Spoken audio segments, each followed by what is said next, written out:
Good evening. It's wonderful to be here. It's my first time in church in 6 months. I've missed all of your faces. We only get to see half of them at the moment. But it's a privilege to be here to talk about this difficult question, if God, why COVID? And thank you for coming to hear what someone might have to say to that. And welcome to those of you listening on the live stream as well. Well, I think whether we're in the room or somewhere else in the world, I think the one thing we would all agree on is that coronavirus strain number 19 has turned the world upside down. If we try and remember what life was like a year ago, that seems like another world away. We were free to travel, we were free to socialize, we didn't need to homeschool our kids, we were free to hug. And yet in the space of 6 months, upwards of 369,000 people have succumbed to this virus in the UK alone, and almost 42,000 have lost their lives. And we're suffering in all kinds of ways. Some are grieving the loss of a loved one, processing how they were not able to say goodbye. Some might have post-viral fatigue after contracting it, fought it off well enough, but now deep fatigue. Some others have increased anxiety and depression. Others have stress and the trauma of caring for people on the front line, especially our medical professionals and care workers. Others have struggled with deep loneliness. That might be an elderly person in a care home, totally isolated from their family, or a young person who simply hasn't had a hug for 6 months. Others might feel slightly guilty about having actually enjoyed this time. This time has saved you from burnout. This strange season where life has had a slower pace. And so there are some that actually have, I guess, survivor's guilt, if you like. Whereas others have faced job losses and pay cuts, economic uncertainty. For some young people, it's like your dream has died. The exam results you deserved came too late. The impact of COVID-19 on education is huge. And so many of us are living with deep disappointment and loss that we can't even properly articulate. And now we don't even know if we're heading into another lockdown. And all of this because of a rogue bat in an animal market in Wuhan, China. Why?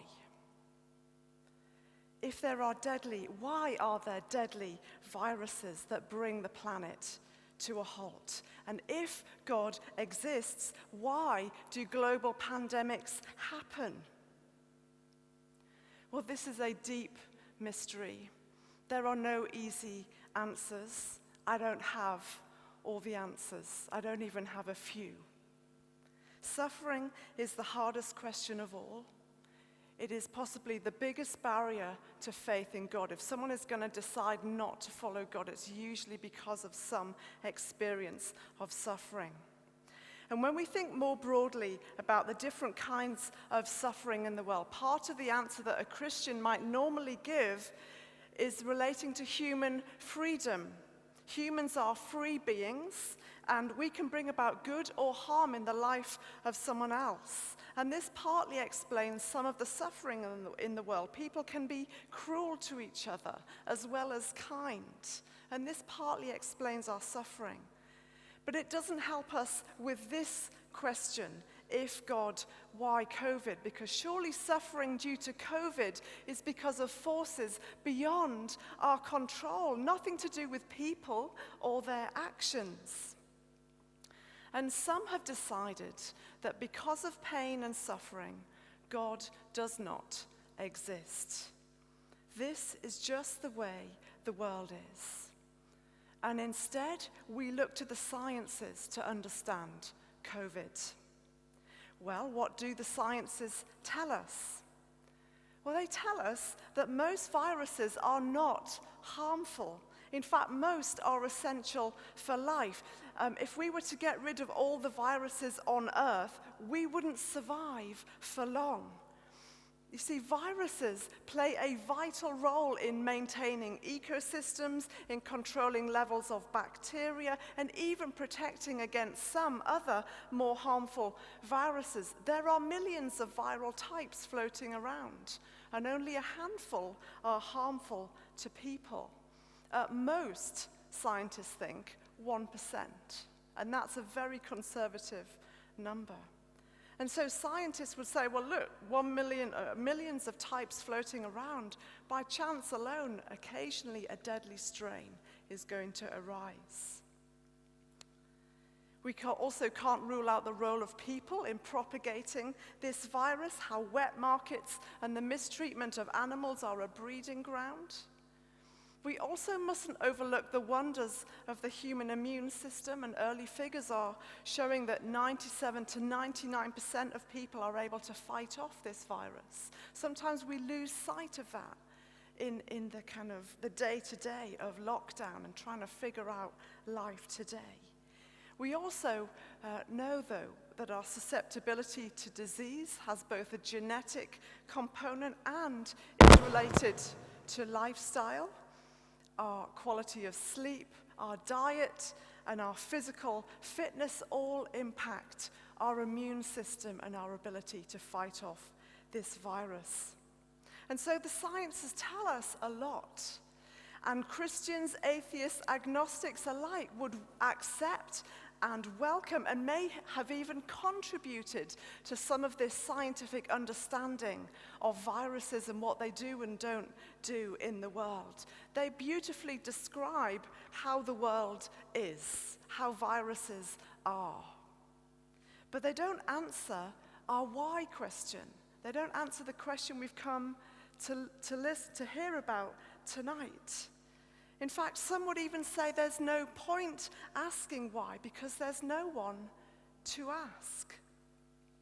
The late Christopher Hitchens, best-selling author and atheist, was interviewed in 2011 about his terminal cancer diagnosis, and he was asked whether, despite his atheism, he had been tempted to ask the question, why me? And he responded like this. He said, you can't avoid the question, however stoic you are. You can only bat it away as a silly one. Millions of people die every day. Everyone's got to go sometime. This response is pretty bleak, especially since he has now died. And yet it is consistent with his atheism, because if God does not exist, this is just the way the world is. Viral infections are biological events. There is nothing right or wrong about them. Rogue bats just happen. Nasty viruses just happen. And the solution is to live as best you can and fight suffering with science and technology, because this is the only life you get. But the problem with that view is that if this is just the way the world is, where do I put my anger and grief and exhaustion and sadness and stress of the last 6 months? It's as though that's not enough. Life happens is not enough. For a person in pain to ask why is to recognize that there is something wrong. There is something wrong with the world. And it expresses a longing that things ought to be better than they are. In other words, it presupposes that there is an external standard of goodness to which we are appealing when we ask the very question, why? Where does that longing come from? The Christian faith speaks right to the heart of this. It says good exists because God exists. God is good and has created a good world. But suffering exists because evil is also real, and evil has impacted the good world that God has made. The Christian faith says there is a home for your why question. You are right. There is something wrong with the world. There is something wrong with people, with our bodies, and with nature itself. People are beautiful but broken. They are capable of good and noble things, but also harm and cruelty. Our bodies are beautiful but broken. They are capable of incredible strength and stamina, but they're also capable of succumbing to disease. And the natural world is beautiful but also broken. There is DNA at the heart of this virus that we are facing, without which there would be no life. But then there are also deadly viruses whose goal is to destroy its host. You see, the Christian faith says good and evil exist together in this world, not in a battle of equal and opposites. God is greater than the evil, and yet evil does exist alongside the good, and it affects our biology and our behavior. You see, it's ironic that some reject the possibility of God, saying if he existed, he would do something about suffering. But it's actually only if God exists that there are grounds for making sense of our grief and anger and rawness and weariness and stress and strain that we've been under for 6 months. At its core, the pain that you feel in this pandemic is not a pointer away from God, but a pointer towards him. But now, even if God does exist, what kind of God would allow something like COVID-19? Now, that's a very different kind of question. You see, some people might believe in God, but they don't believe he is good. Many of people's objections to God are to do with his character. He must be morally dubious. He cannot be trusted. Some of you might remember the interview by actor Stephen Fry in 2015 on Irish national TV, where he was asked if it turned out that God did exist and he found himself at the pearly gates, what would he ask God? And his response addresses the question that we're looking at tonight. It received over 8 million views on YouTube. Part of his answer said this: why should I respect a capricious, mean-minded, stupid God who creates a world so full of injustice and pain?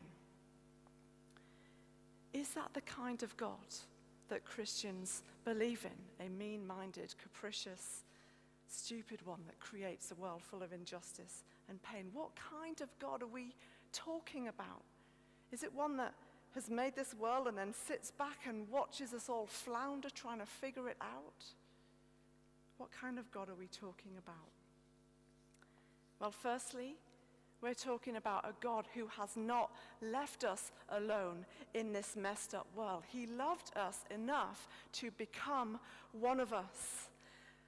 I don't know about you, but one of the things that we've missed so much in lockdown is seeing people in person. However wonderful Zoom quizzes are, they are not enough. They don't replace sitting down with someone face to face. We've also seen in lockdown how love became so practical. We think we had COVID in April, and we were dependent on people sourcing sausages and fresh produce and loo roll from all kinds of neighbors and friends. Love became so practical. Love is demonstrated by actions. In lockdown, love is demonstrated by keeping a distance to protect the vulnerable. Not so with God. God expressed his love for us by coming close to us. God demonstrates his love for us by becoming one of us, stepping outside of eternity into time and space, into the mess, into the pandemics. He didn't send us a Zoom call or a podcast or a YouTube channel. He entered history himself as a person. The person of Jesus Christ. And he looked hurting people in the eye and did something about their suffering. I don't know what lockdown has thrown at for you. I don't know what you are coping with, dealing with. But you don't need to go through it alone. There is a God who loves you enough that he was willing to step out of eternity into this world to do something about your suffering. He is not keeping a social distance. We may keep a social distance from him, but he does not from us. God is close to the broken-hearted. He is close to those who feel they do not belong anywhere near God. He is close to those who feel totally excluded from things to do with God. He came for you. He is a friend who sticks closer than a brother, closer than a sister. And anyone who asks him for help will not be turned away. Secondly, what kind of God? A God who is not immune to suffering himself. Sometimes we might ask, but does God really understand what I am going through? Sometimes when we're suffering, and we suffer in all kinds of different ways, the best people to be around, the people we want to be around, are those that just get it because they've been through something similar. We want to hang around with those that words are not needed. They just get it. You know, right at the center of the Christian faith is not a symbol of victory or triumph, but a symbol of suffering and execution and death. Jesus was strung out on a Roman cross. The Romans were very good at killing people in gruesome ways. Isaiah talks about Jesus hundreds of years beforehand. He says he was despised and rejected by men, a man of sorrows and familiar with suffering. Familiar with suffering. I remember talking a few months back to a friend who had a very severe case of COVID, just short of needing hospitalization, and she described the feeling of not being able to breathe. She said it felt like someone was sitting on her chest. It was an intimidating feeling. It was scary. You had to fight for every breath, not knowing if it would be your last, if you were actually going to die alone in your flat. Did you know that in Roman crucifixion, the way that you die is by fighting for your last breath, by asphyxiation? When you're crucified, your arms are stretched to capacity, beyond capacity. Your lungs are squashed. You are nailed through the hands and feet, and you can't breathe. And the way to try and breathe some more is to try and push yourself up to gain more lung space. You are fighting for every breath, not knowing if it would be your last. This is how Jesus died. With one exception. Jesus chose when his last breath would be, to the astonishment of his executioners. He willingly chose to die. And he chose that moment. You see, the Christian faith does not shy away from the question of suffering. It does not ask you to ignore the pain and hurt that you feel or suppress it. Because God himself has fully entered into human suffering in extraordinary ways, and he meets us there. We speak to a suffering God who gets it. Because he has suffered like us. And yet he hasn't only suffered like us, but also for us, to bring us to God. You see, it turns out that COVID-19 and whatever the next pandemic will be is not the biggest problem that we have. There is a global state of dis-ease and sickness in the human heart. There is a human condition that needs fixing, and it needs someone that's not broken to fix it. That person was Jesus. Jesus was somehow carrying our brokenness, our spiritual sickness on the cross so that we can be restored to a friendship with God. It says that he took up our infirmities and that somehow by his wounds we are healed. The Apostle Peter says, Christ suffered once for sins, the righteous for the unrighteous, the godly for the ungodly, to bring you to God. He did it for you. He died for you. He was put to death in the body, but made alive in the spirit. And that same spirit that rose Jesus from the dead is available to us. That is what Christians mean when they say Jesus is alive. He has died and risen again so that we can live. I was in a nearby park a week or so ago, and I managed to simultaneously run past a couple that were running. Actually, they were about to overtake me, and an older man that was coming towards them. And this older man stopped this couple, and he said, "Why can't you just go home and stop making trouble for us all?" And the runner, the man in this couple, said, "Why can't you stop complaining and let us get on with it?" And the older man said to him, "I don't want to die, okay?" And I was running past this, trying to figure out what to do. But I could hear the fear in his voice. It was a wake-up call for me again, another reminder of the fear that people are living with, crippling fear of the future, fear of the unknown, fear where all this is going to lead, fear of, will I be next? Is there a way to live free from this kind of fear? The Christian faith says, yes, we can't offer you all the answers to this question, if God, why COVID?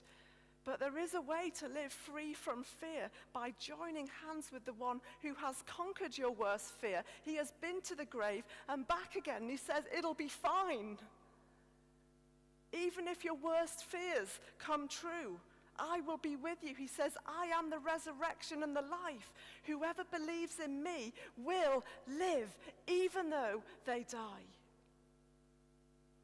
He says, you do not need to be afraid.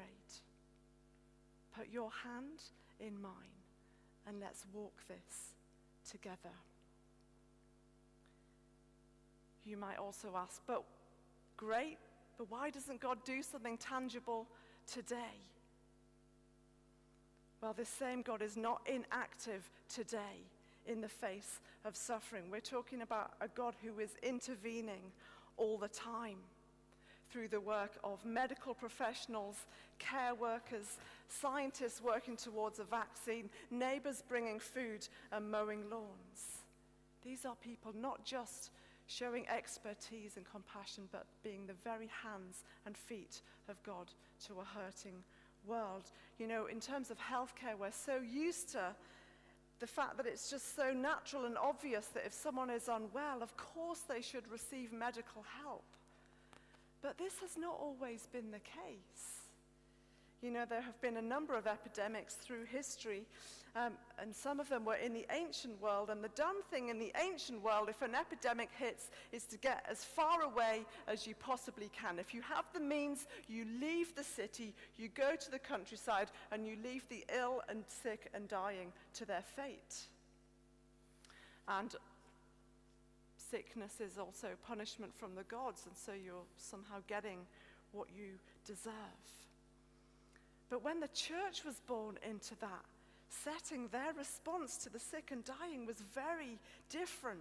The Christians stayed and cared for the sick and dying at great risk to their own lives by showing very simple hospitality, just being present, food and water, a bed to sleep in for someone that was dying.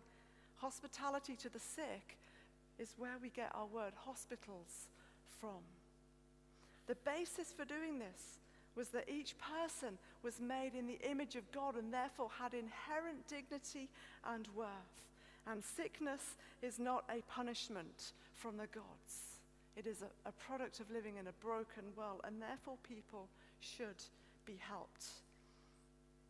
And therefore the very medical profession and care workers and anyone that tends the sick and helps them is showing a very practical demonstration of it in the Judeo-Christian view of human beings. We have a God who is intervening all the time. And finally, and very briefly, what kind of God are we talking about? One who one day will make everything new. Even if your worst fears come true, there is still hope. You see, if God exists, then this life is not all that there is. Some people might ask, why doesn't God fix the problem of suffering once and for all? Well, the Christian faith says one day he will. This is not the end of the story. We're only part of the way through. Evil and sin and death have been defeated on that first Easter, and one day they will be removed entirely. COVID-19 will not have the last word. The next pandemic will not have the last word. Evil will be removed, and it says at the end of the Bible that God will wipe away every tear from our eyes. There will be no more death or mourning or crying or pain, for the old order of things has passed away. There will be a new heaven and a new earth. And that won't be some ghostly, floaty experience. It will be spiritual and physical. You might be pleased to hear that our bodies that are in various stages of aging now will be made new. What's that going to look like? And if there are viruses, we will not be harmed by them. You see, if God exists, this life is not all that there is. This is not the only life that you get. There is life beyond the grave for those that put their trust in Jesus Christ. If there's one thing we've been reminded of in this pandemic, and that's that of our own mortality. Life is fragile. Life is short. Life can change in a heartbeat. What will you do with your life? How will you respond to Jesus Christ today? It might be that this has raised questions that you'd like to explore some more. You might want to think about the Alpha course that we're about to start at the start of October, which provides an opportunity to ask more questions with other people over a few weeks, and you get to journey together with other people. We don't know how long this is going to go on for. We don't have all the answers, but we are invited into a relationship with the one who does, a God who welcomes your questions, who has suffered like you and for you to bring you to God, and who one day will remove pain and suffering altogether. In the meantime, he offers forgiveness for the past, comfort today, and hope for tomorrow. And my prayer is, if you don't know him, is that you would put your hand in his today. Thank you for listening.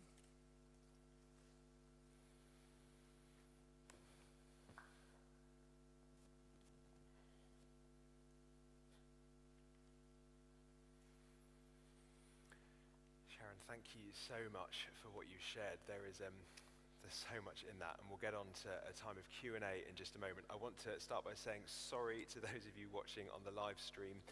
It was all going so well, and then it wasn't for a bit. But we think we've got it back up and running now, so hopefully you can join in with us in the Q&A, which is going to happen in just a minute. What we're going to do now is leave about a minute and a half for you to put your questions into Slido. So we're just going to have a little bit of space for that. Roger will flick the slide back up as well. So if you're not logged in already, that'll that'll get you into Slido. So this is a good opportunity. Log in and start asking those questions. I know that I've got loads having listened to what Sharon had to say, and we'll have about sort of 10 minutes to wrestle with some of your questions that have come out of what Sharon said. So about a minute now to add those questions into Slido. Those of you at home watching online, please do so as well. Join in, Slido that code 57905, and then in about a minute Sharon and I will come and we'll answer, Sharon will answer some of those questions.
So we'll have about 30 more seconds for folks to send in questions on Slido. I can see some coming in now, which is great. So 30 more seconds, and then we'll get going on a Q&A.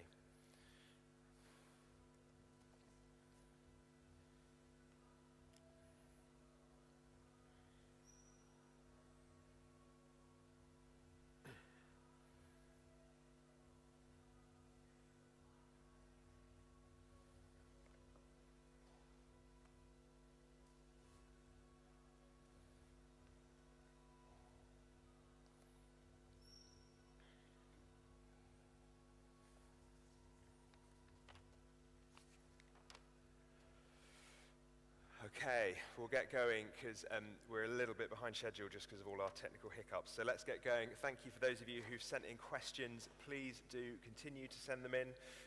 I have no idea whether the questions that are coming in are from here in the building or from online, but we'll just go through some of them now and see where we can get to. So Sharon, let's start with one that I think is coming through in what some of the other questions here on Slido are, but also is one that I know a lot of people have asked in other contexts, which is this a judgment from God? Is this a punishment from God? Yeah, thank you for the question. And I think that, in a sense, there's two forms to that question. It's like, is it a judgment on us, globally? But then there's the question of, am I being personally kind of singled out if I come down with COVID and, and test positive for it? And perhaps I'll address the first one first. And, right from the get-go, the Bible wants to say no to that. Chronologically, the oldest book of the Old Testament, the oldest book of the Bible is the book of Job, and it's a story of a man who suffers greatly in actually all the different kinds of ways that there are. He suffers at the hands of other people who raid and steal all of his things, and his children die in a natural disaster, and then he himself becomes ill. The narrative going on, his friends come and visit him, and the kind of the belief that they have is that Job must have done something to deserve this, and he needs to repent and get right with God. But actually, we have a perspective on that story that Job and his friends don't actually have, which is that Job is righteous and he's upright in God's sight, and And actually there's a bigger kind of battle between good and evil going on in the background. And so, it's actually incredibly encouraging that we have that story right at the beginning chronologically of the Bible, to say that, personal individual suffering is not a punishment from God. And in that way, it stands in contrast to some of the other beliefs out there that say actually there is something that you've done either in this life or in a previous life. Christian faith says the world is broken and that we're all caught up in it. And Jesus affirms this as well. The prevailing belief in his day was that, if you suffer, you must have done something to deserve it. And Jesus said, in response to his disciples asking him about a man that had been born blind, was it this man's sin or his parents? Jesus says it was neither.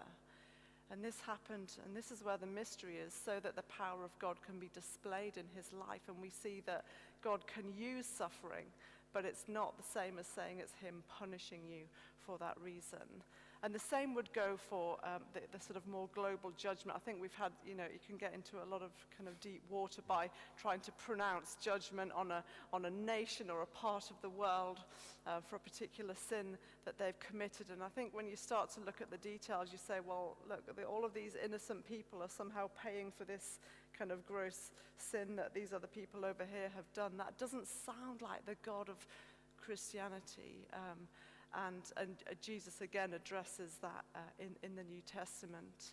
He's asked, he's told about some Galileans that were killed in a horrible way by Pilate, and also a building that collapsed on some other innocent people. And he said, do you think that they were any worse than anyone else? And he said, I tell you no.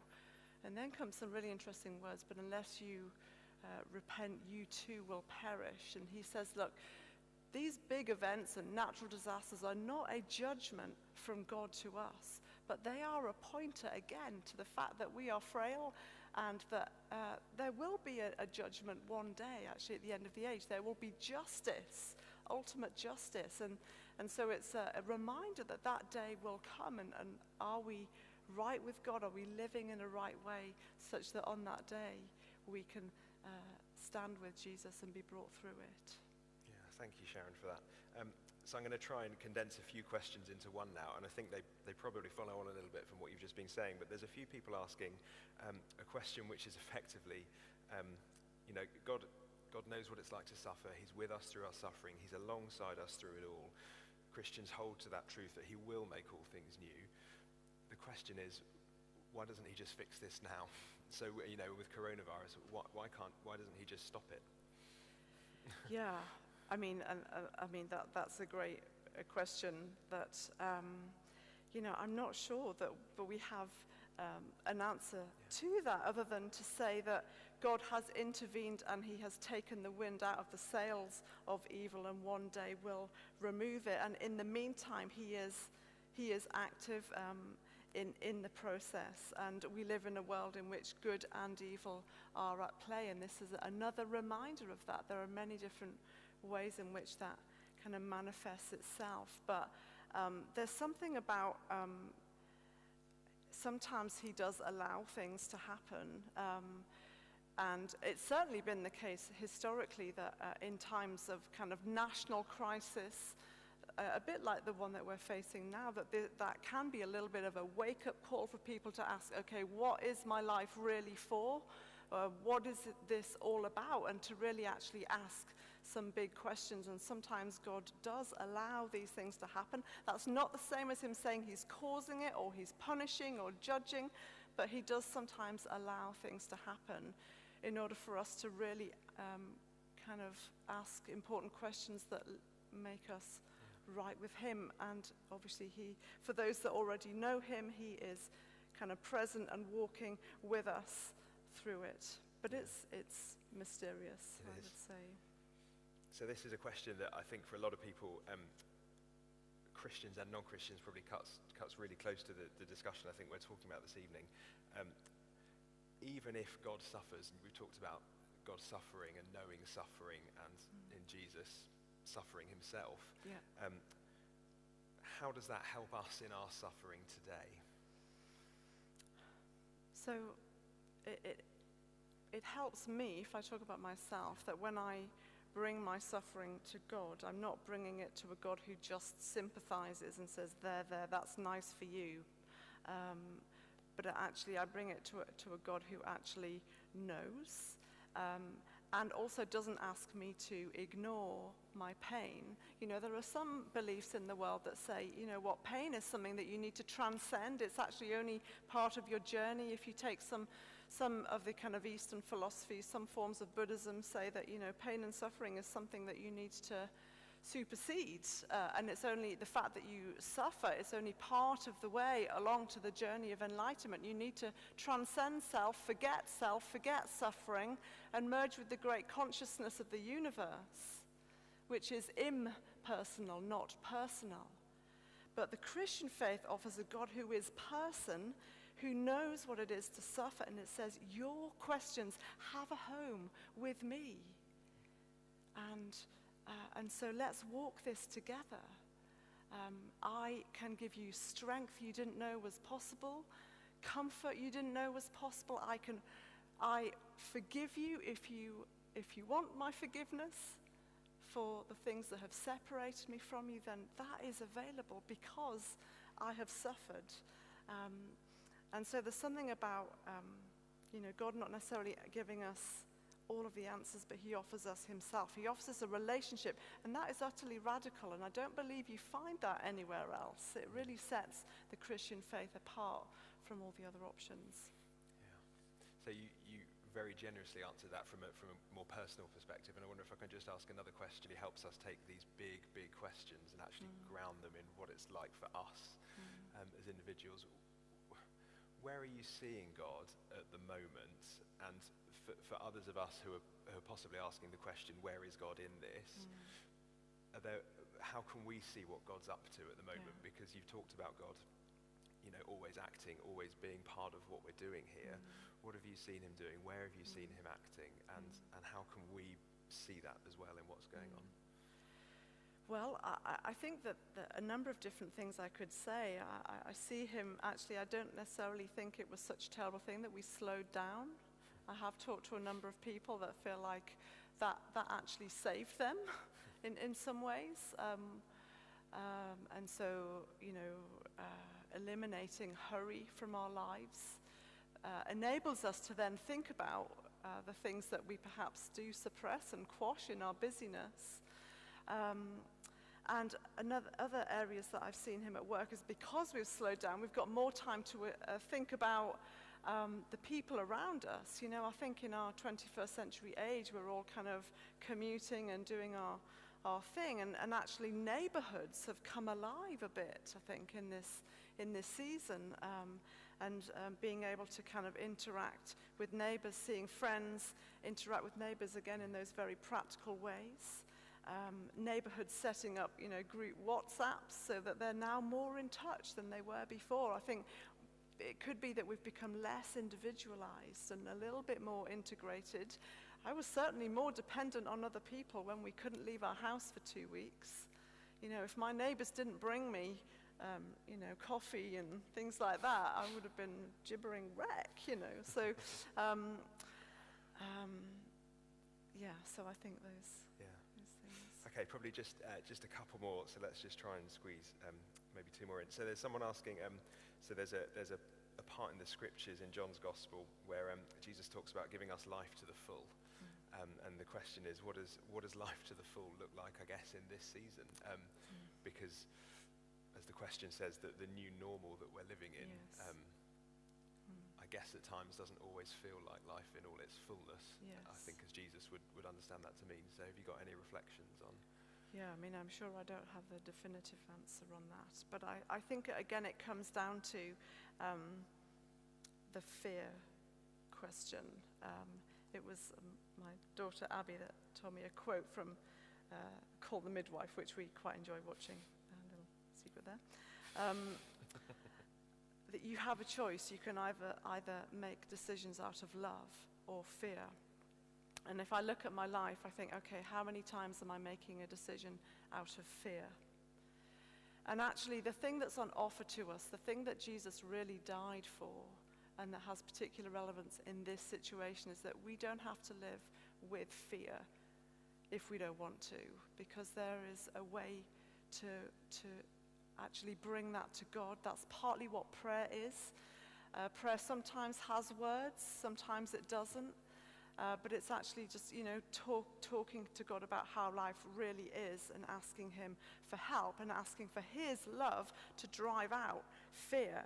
And I just think I think life to the full means not letting the enemy, the verses that come before that, steal and kill and destroy, but actually spending that time with him, asking him what he would have us do in our communities, with our families. I mean, some people are just relieved to have their kids back to school, having become a professional homeschooler against their will. I mean, nobody would wish that on anybody. And so, I don't have a definitive answer to that, but I think fear is probably at the heart, and what do we do with that? And there's a way to actually exchange that for something different. Thank you. One more question, if we can. You know Jesus, you love Jesus, you trust in God. We've heard that in your talk, and this is something for you that's, this is a relationship that is obviously incredibly precious to you, as it is to many of us here. You've also, as we all have, lived through 6 months of pandemic and have suffered from it personally, as well as seen it happen across the world. I wonder, just as a last question, you could share a little bit about what your prayer is at the moment. What are you saying to God about what's happening? Well, and one thing that I probably haven't mentioned about prayer is that, it works. God does hear all of our prayers, and, we don't understand why they haven't been answered straight away. But it's okay to pray that God would end this pandemic. I mean, the Lord's Prayer has deliver us from evil. Yes, let's pray that. Yeah, definitely let's pray for strength to get through it. But let's pray that it would end. And God has the power to do that. So it lifts my eyes to a God who is bigger than our circumstances, a God who is bigger than the day-to-day. I enjoy joining in that with other people and actually praying for those things myself. Ask me the question again. I forgot. It's an abstract one. It's effectively, what's your prayer to God? As someone who knows God but also sees what's happening in the world around us, what's that deep cry of your heart in this season? So my prayer is that God would bind up the brokenhearted. He would release those that feel imprisoned for whatever reason, whether that is kind of some physical dimension or spiritually. And my prayer actually is that, it's not uncommon historically for these kind of crises to be a wake-up call for people. And we're now in a stage in the UK where, vastly more people don't believe in God than do, and that's understating it. And I pray that God would use this to show people that the way to live without fear is to know the one who has conquered death, and that is Jesus Christ. Sharon, thank you. There are lots more questions that I'm afraid we just haven't had time for. We could go on and on and on, I'm sure, but we need to be moving on. But Sharon, thank you for what you shared. Thank you for just sharing some more personal things as well in the Q&A. That's really helpful, and I think will help ground some of those questions. It doesn't answer them necessarily, but it helps frame them in God and in his love, and so thank you for that. We're going to continue by turning to prayer now. We're going to pause just for a moment and pray. I'm going to invite David up, who's going to come and lead us in prayer. Sharon, thank you.